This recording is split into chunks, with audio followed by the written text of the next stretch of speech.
ఇక మన అమ్మాయి పెళ్ళి అంటారా? మీరనే ఆ విజయనగరం కుర్రాడికి కాఫీ తప్ప మరే దురలవాట్లు లేవుట. కాఫీ తాగంగానే సరదాగా ఓ జరదా గిల్లి బిగిస్తాట. గిల్లి బిగించంగానే ఓ చిన్న సిగరెట్ ముక్క వెలిగిస్తాట.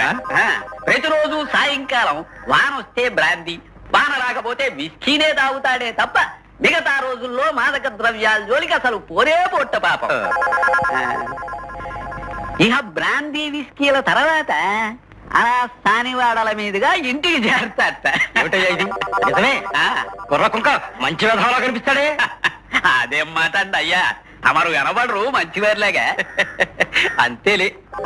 అంటే ఇదిగో శ్లాషల వాడకు నీ శ్రార్థం పెట్ట. అయ్యా ముందు అబ్బాయి పెళ్లి సంగతి చూడండి, తర్వాత నా శార్థం పెడుదురుగా. అంతేనంటావా? కానీ ఈ లోకం నన్ను. వద్దండి అయ్యా, సుత్తి తీయకండి. ఒకసారి ఒప్పేసుకున్న తర్వాత మళ్ళీ సుత్తి అందుకోకండి. ఈసారికి ఇలా కానిచ్చేయండి.